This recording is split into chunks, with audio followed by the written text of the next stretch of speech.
In this video, we're going to review One Piece Manga Chapter 1008. So, let's get right into it.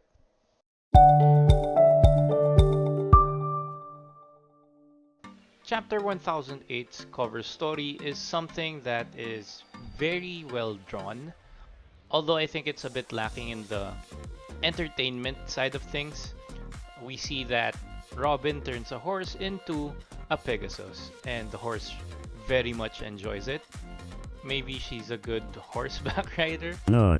but anyway, moving on to the first page of the chapter, we see the scabbards talking with Odin, and they're all a bit surprised, except for Ashura Doji.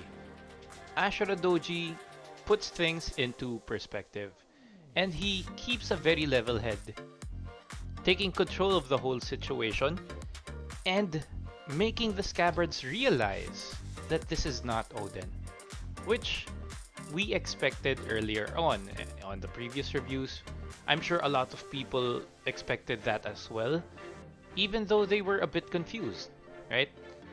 Personally, I even took a few minutes to check on how real this Odin was, and if it wasn't for the guards of his swords, I wouldn't have been able to tell if this Odin was alive or Odin was really alive.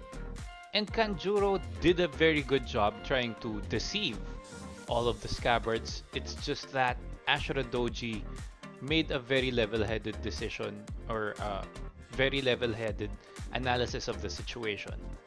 Unfortunately for our scabbards, well, it was too late for them to react.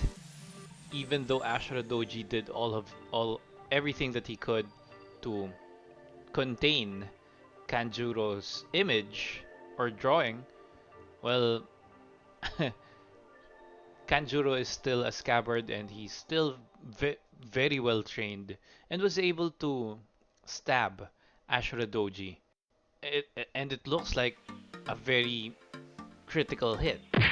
And it's a very typical anime kind of fight, wherein during the fight, all of this chit chat happens. What? So, anyway, as the battle continued after Ashura Doji got stabbed, the scabbards got their heads into the game and remembered what was really important, and that was to protect Momonosuke. Unfortunately, Kanjuro put on dynamite or a bomb strapped into this fake Odin's chest. And the only way to stop it for real was for Ashura Doji. Well, he was already injured anyway. Ashura Doji to tackle this drawing of Kanjuro. And he was able to save the scabbards from the explosion, which is quite unfortunate and noble. Because for me, I really wanted Ashura Doji to join the Straw Hats. And with this, I don't think that he would be joining the Straw Hats anytime soon. It's just, I feel like he's becoming a bit of a Sanji. NANI?! Almost everything about Ashura Doji screams Sanji for me. Nope. His personality is very similar to Sanji's in terms of sacrificing himself for the whole group. Very level-headed, very analytical. And even though their personalities have their differences, well, because of that, I really don't think that Oda will be letting Ashura Doji join the Straw Hats, even if he survives this whole ordeal. Bruh. But moving forward, we see that this bombing really made Kinemon so mad, but they were rudely interrupted by Jack, which probably made the scabbards focus right back on to Momonosuke. I don't think that they would be focusing on saving Momonosuke if Jack hadn't interfered, because obviously everybody was taken aback with what happened to Ashura Doji sacrificing himself.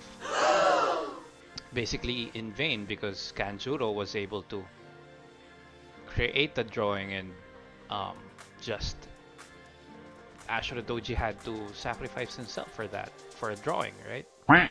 So anyway, Jack takes the stage and we see that Inuarashi would be the one taking on Jack. And I feel like this solidifies the matchup that Inuarashi will be the one fighting Jack until the end of the war. I'm not necessarily sure if he can defeat Jack in this situation. Yes, he gives the speech about being both injured and whatnot, but I still don't think he would be the one winning here. But anyway, we'll see much later on in the story.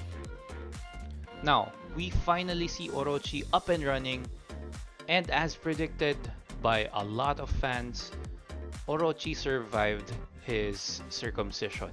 Right? And we also see Fukurokuju was with him, which was pretty obvious at the start, right at the start of the commotion in the activity hall. Fukurokuju went away. Run.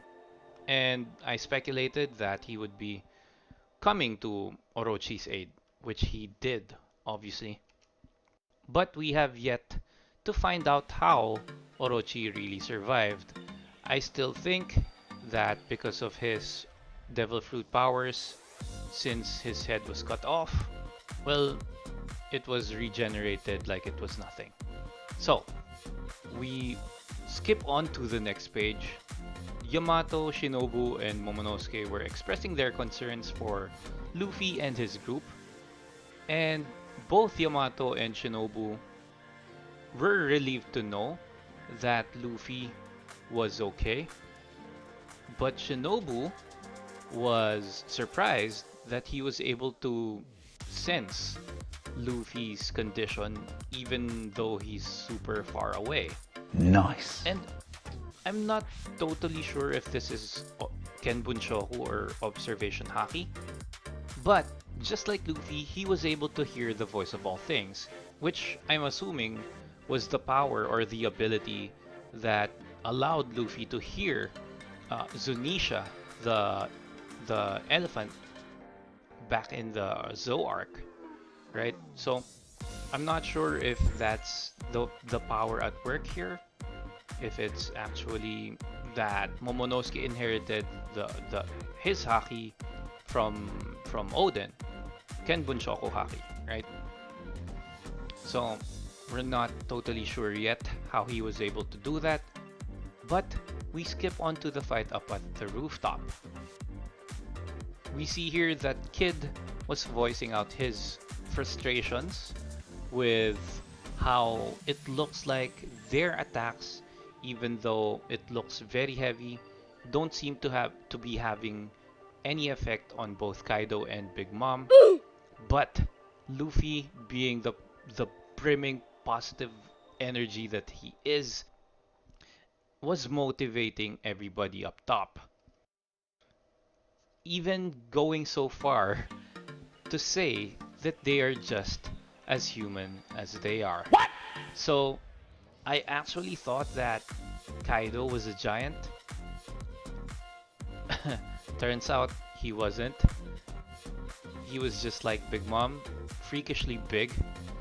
And yes, we all know that Oda has these inconsistencies with height, but for me, I still think that Oda represents Luffy very small, and he always represents Luffy's enemies very tall, which to me is Oda symbolizing the step or the amount of, or the height of the mountain that Luffy has to surpass, right? So this is the biggest hurdles that Luffy and his group would need to surpass to get to the next level. And the chapter ends with the conversation that they need to split Big Mom and Kaido apart, because with them together, they're basically in hell. Bruh. But Luffy exclaims that it's fine with him because they've been to hell and back quite a few times already. And that is totally true for Luffy's case, and I love it. So for me, this chapter is a 10 out of 10. It started off quite quickly, and then we skipped on to other parts which slowed the story down. But now it looks like the story is speeding up again. So it's a very good roller coaster right here. We are seeing Kaido in his weird demonic looking form. Wow! He really doesn't look like a fish to me. I wonder what Kaido's fruit is.